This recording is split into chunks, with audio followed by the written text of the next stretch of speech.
Hi, my name is Jake, and I am a bookish drummer.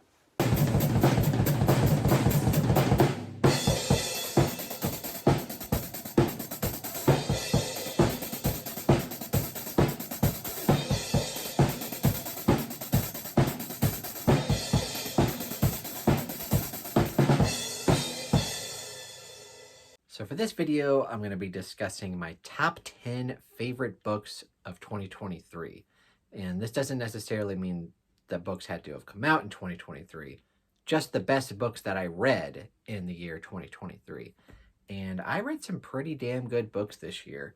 And actually, before I jump into my top 10, I'm actually going to be doing 13 honorable mentions. And you might be wondering why that specific number. Well, my top 10 plus 13 honorable mentions is 2023. So I'll quickly run through those and then I'll go more in depth about my top 10 books of the year.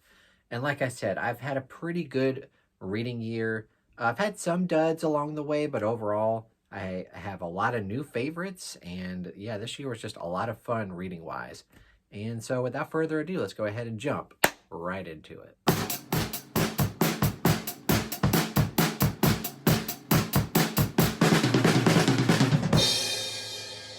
So like I said, before I get into my top 10, I'm going to discuss very quickly some honorable mentions, 13 of them to be exact.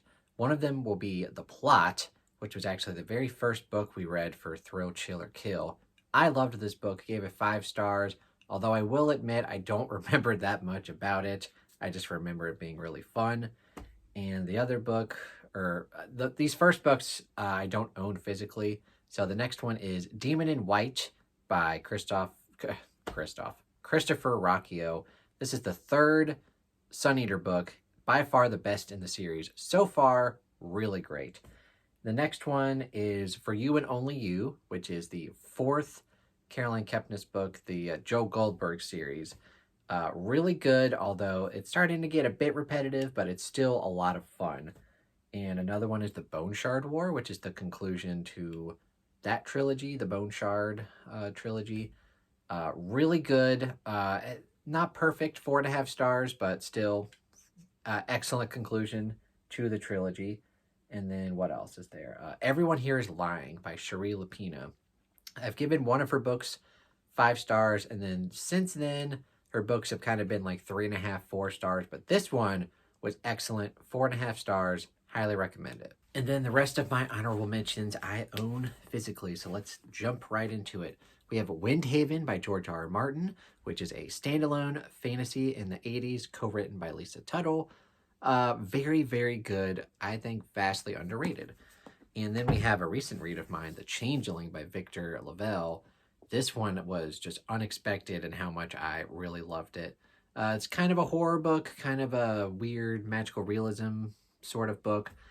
Took some turns that I was not expecting, and I really enjoyed it. And then we have 2 books by the same author, Jordan Sonnenblick, Are You Experienced? And Falling Over Sideways.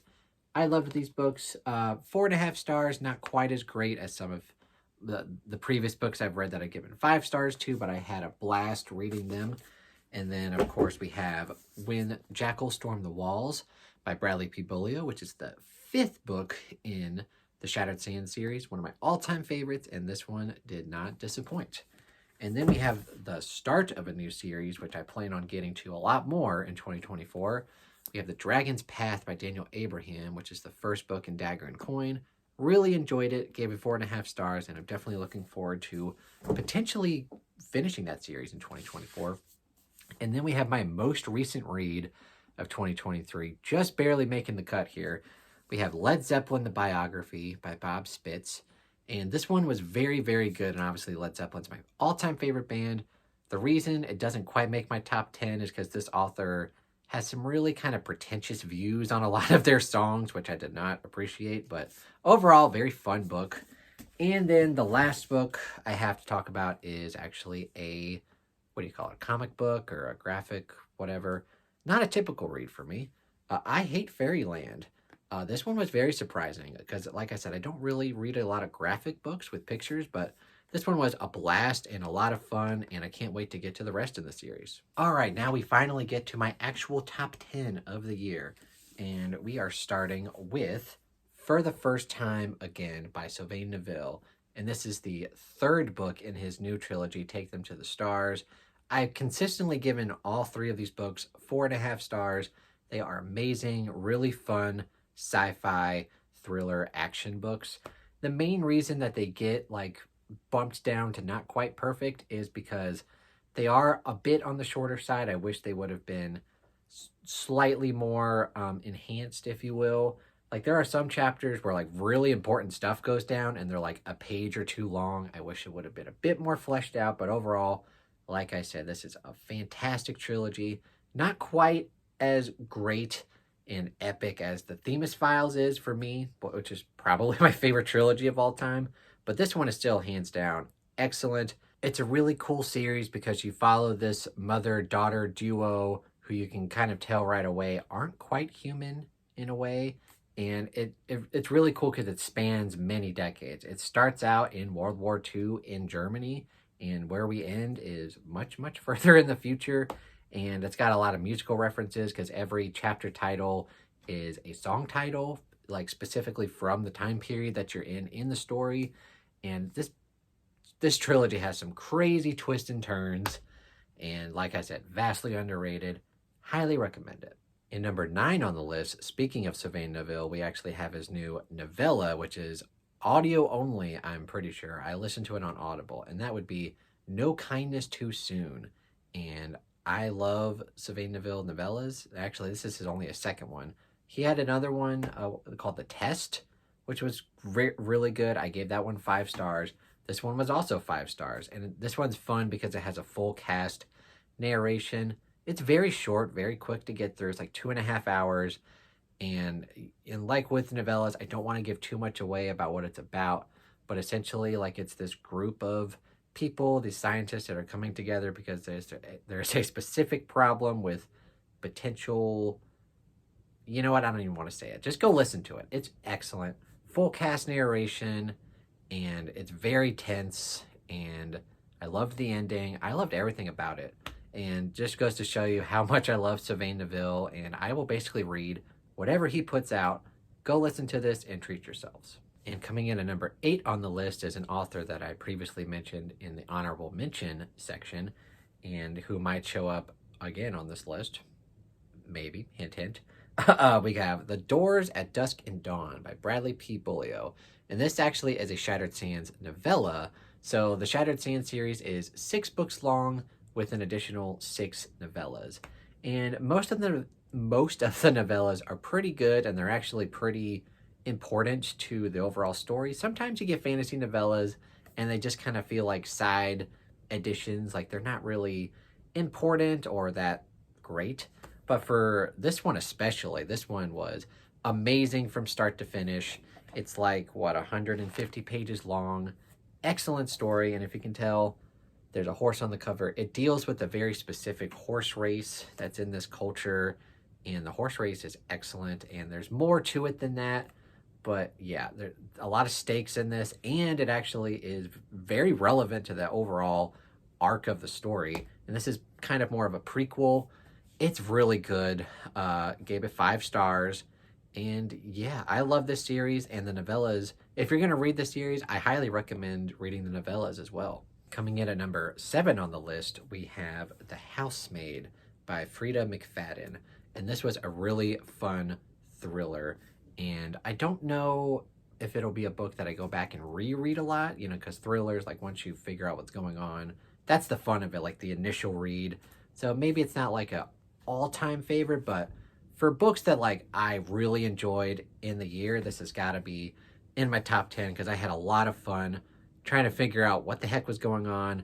And then once you get the reveal, because you get this housemaid that gets this job that like she desperately needs, but she starts to figure out like there's something wrong with, because there's a husband and wife that she's housemaiding for. That's not a word, but you know what I mean. She's working for this husband and wife, and she quickly realizes that there's something off with the wife. And then you get further in and just there's a crazy twist that I don't remember if I saw it coming or not, but it was really well done. And then once you figure it out and starting to get the explanation of it, because that's an important part. Like, you can have like an epic twist, but if the explanation for it doesn't make sense, it can kind of fall flat. But for this one, I thought it was excellent, and the ending, spectacular. 5 stars all the way. And this actually has a sequel, which I'm very curious about. I don't know how that's going to work, but very excited for it. And this is number 7 on the list. And coming in at number 6 on the list, I don't own this physically because I want to get the paperback. I had the hardcover because it came out, was it last year or the year before? Either way, it's excellent. It is A Desert Torn Asunder by Bradley P. Beaulieu, yet again, who I think this is the 3rd time he's been on this list, 2 times in the top 10. And this, of course, is the 6th and final installment in the Shattered Sands saga or series or whatever. And yeah, it's one of the best fantasy series endings I've ever read. I'll be honest, I haven't read a lot of fantasy series all the way through, like that actually has an ending, because some of my favorite series of all time, Song of Ice and Fire, Stormlight, Gentlemen Bastards, love them, but they don't have an ending yet. And this is one of those rare fantasy series where, like, I can say definitively, like, all the way through, it's excellent, and the ending is spectacular. Well worth the wait, and we get a lot of answers and reveals, and great character work. Just an all-time favorite for me. So yeah, Desert Torn Asunder, number 6 on the list. And now we get to the top 5. What's in my top 5? What? I don't know why I'm saying it like that. What's in my top 5? Okay. Number 5 on the list is another book that I don't own physically. I'll eventually probably get the paperback, but I listened to this on audio, on Scribd, I believe. And that would be The Last Word by Taylor Adams. Now, this book was surprising to me because I've read their other book. I don't remember is Taylor Adams a man or a woman? I think a guy. I don't remember. But anyway, I read their previous book, which I don't remember what it is. I did not like it. It was something about people, or a woman getting snowed in at a rest stop. What is that book called? I don't know, but it's right here. I didn't really like it that much. It had a cool premise, but overall it's 3 stars. So I went into this book. I heard a lot of people comparing it to Misery, like it was like the reverse Misery by Stephen King, and that got my attention. So that's why I decided to read it and try it out. And boy, am I glad I did, because I loved this book. This book is the definition of bonkers. Bonkers. Yeah, there's so much crap going on in this book. You essentially, you get this woman at the start who reads this really kind of crappy horror book that she's like, this is awful, and gives it a 1-star review. And then all of a sudden she starts getting messages from the author like, what is wrong with you? Like, blah, blah, blah. You know how much work I put into this? And it's the reverse Misery, right? Because the author is going after the reviewer instead of, like the fan going after the author. It was great. And just like I said, this book goes in some wonky directions. It was a lot of fun. It's also one of those books, like, you're reading it and kind of things are, flip-flopping, and you're just like, how does this make sense if this makes sense? But by the end, it all makes sense, and it's very fun. Definitely one of the most fun I've had reading this year, and that's why it's number 5 on the list. And number 4 on the list, I wouldn't say I had a lot of fun reading this book, but I had a great time just drenching myself in the dread of this book. And that might be a clue as to what author this is. One of my all-time favorite female horror authors, and just one of my favorite horror authors in general. And that would be Mothered by Zoe Stage. Another excellent book. I've given basically all of her books 5 stars, I think, except for her novella. But yeah, this was just another clear example of why Zoe Stage is just a fantastic modern horror author. She's so good at just putting these characters in just dreadful situations and just dread. That's like the one word I can describe this book. It's basically about a daughter who's basically, her life's turned upside down because of COVID, right? And her business that she works at is going under, and she can't really make it on her own, so she has to get help from her mother, and they start living together, and her mother starts acting very strange, and a lot of weird things from her past start circling around, and it gets very dark and very disturbing. And yeah, the whole time you're reading this, you're just like, oh, something's gonna happen, like something's gonna snap. And yeah, it was so good. And yeah, Zoe Stage, easily one of my favorite authors of all time, and I absolutely loved this book. 5 stars, of course. And coming in at number 3, surprising absolutely no one, because I basically just give all of this author's books 5 stars, like especially all of her newer books. That would be None of This Is True by Lisa Jewell, which was actually kindly gifted to me by Nala. I had listened to this on audio because I didn't really want to buy the hardcover because I like paperbacks, and she was kind enough to send me the paperback, which, thank you, Nala. I'll link her channel down below. And yeah, this book, I just had so much fun with this book. And Lisa Jewell, terrific writer and terrific character writer. And yeah, it's also a rare instance where I get so hyped for a book that I'm just like, how can this possibly live up to my expectations? But actually, it exceeded it. Like, this is probably my second favorite Lisa Jewell book, other than the very first one that I read by her, Then She Was Gone. And yeah, this book was so good. And it has a few buzzwords, including podcast. I tend to like books, especially thriller books, that are surrounded by podcast, or that are about podcasts. And this is a thriller where like a podcaster is turning into the subject of her own podcast. And it was incredible. I love this book, so if you're a big Lisa Jewell fan, highly recommend it. This would actually be a pretty decent place to start with her. I think it's a pretty approachable book, and it gets bonkers, it gets crazy, a lot of interesting reveals throughout this book. It was a lot of fun. And now we come to my top 2 favorite books of the year. And if you've watched my channel or if you're on the Discord, you probably know which 2 books these are. And it's very hard to choose which one is my favorite and which one's my second favorite. They're both extremely good, potentially top 10 books of all time for me, or at least top 20. Man, it's really difficult. But gut feeling, I'm going to go with number 2, Blacktop Wasteland by S.A. Cosby. Now, I had previously read one of his other books, Razorblade Tears, which I really did enjoy. I think I gave it either 4.5 or 5 stars. It was excellent. But this book, like from page 1, from chapter 1, I was instantly hooked. And just S.A. Cosby, I tend to love authors who just write realistic characters and dialogue. And the dialogue in this book is superb, and just the directions this story goes to.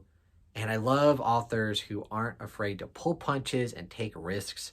And there's a lot of risk taking in this book, and it goes places that I did not expect. Overall, and I don't really even want to say what it's about because I went into this book not really knowing too much. Also, this book kind of felt like I was reading a Quentin Tarantino script almost. And of course, Quentin Tarantino is like my favorite director of all time. It felt like if Tarantino made a movie like this, it would be an instant hit. What I will say, like, it's one of those like robbery gone wrong trope situations where like you need money, you're struggling, and you come up with this scheme and you think it's going to work, and then obviously things don't go well because it's a book and something's going to go wrong. But yeah, what makes it excellent though is the characters. And I will definitely read anything S.A. Cosby puts out. The next book I'm going to read is actually My Darkest Prayer, which is the Thrill, Chill, or Kill book club for December. I still have that to read, and then I have his newest book, All Sinners Bleed, or whatever it's called. Still got to check that out, and then whatever else he releases, because he is quickly turning into a new favorite. And now we come to my number 1 pick, my favorite book that I read in 2023. And like I said, if you've watched my channel or if you're on the Discord, you probably already know what's coming. This book was just, how do I even describe it? Like, I listened to this book, like, because I had to rake leaves, and I was just trying to kill time. It's like a 6.5 hour audiobook, and just the whole time I was just enthralled, just I haven't even said what the book is yet. It's Tender is the Flesh. Oh man, by, of course, Augustina Batrica.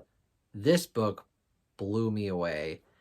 And it's interesting because initially, when I got to the ending, I didn't know what to think. It's one of those books, because normally I read a book and I pretty much know like my rating, like right when I finish. I'm like, that felt like a 4-star book. Or I'm like, oh, that's a 5-star book for sure. Or like, this was shit, 2 stars, you know? But with this book, I had to sit down for like days to like really hone in on like what I thought about it. Because the ending, not a typical ending, I will say. And it really made me think like more about this book. And I haven't even said what the damn book's about. The book, basically, it's a horror dystopian where the premise is, like people can't eat like animal meat anymore. It's tainted for whatever reason. So they resort, of course, to cannibalism and the commercialization of cannibalism, people eating people. And you follow this character who works basically at a human slaughter shop or slaughterhouse, I mean, and it's really disturbing, very dark, and kind of puts into perspective of like what people are actually doing to animals. Not that I'm like vegetarian, like I'm definitely a carnivore. I love meat, but it definitely like makes you think of like what's actually going on, because basically there's situations where like animals are put in that this author puts humans in. It's very disturbing, very dark, very thought-provoking. And I've even since I've read this book, and I think I read this book pretty early on in the year, I've been thinking about it ever since. My favorite book of the year, and one of my favorite horror books. I don't know if I like it better than Imaginary Friend, because that's like an all-time favorite, but it's definitely up there, man. And yeah, I want to read anything else this author puts out. I read her short story collection. It was pretty good, but Tender is the Flesh, man.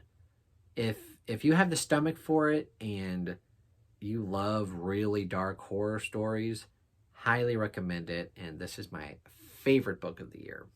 All right, so that is my top 10 favorite books that I've read in 2023, along with 13 honorable mentions. So technically like my top 23 books of 2023, but I had a lot more to say about my top 10 than those other books. But yeah, that's my top 10. If you've read any of these books, please let me know what you thought of them. If not, are you excited to read any of these books? Also, do you agree with me on any of these books? Did you love Tender is the Flesh and Blacktop Wasteland and Lisa Jewell? Or did you love other stuff? Leave your top 10 list down in the comments below, because I'm very curious to see what people think. And yeah, that's about it for me. If you liked this video, please give it a thumbs up and subscribe to the channel if you're not already. And then also check out the Book Astronomer Discord, where we have a ton of stuff going on. The Discord Reading Challenge, Stephen King Short Story Book Club, Thrill Chill or Kill Book Club. We got a ton of stuff going on there. So link down below. Go check it out. And thank you guys so much for watching, and have a fantastic day.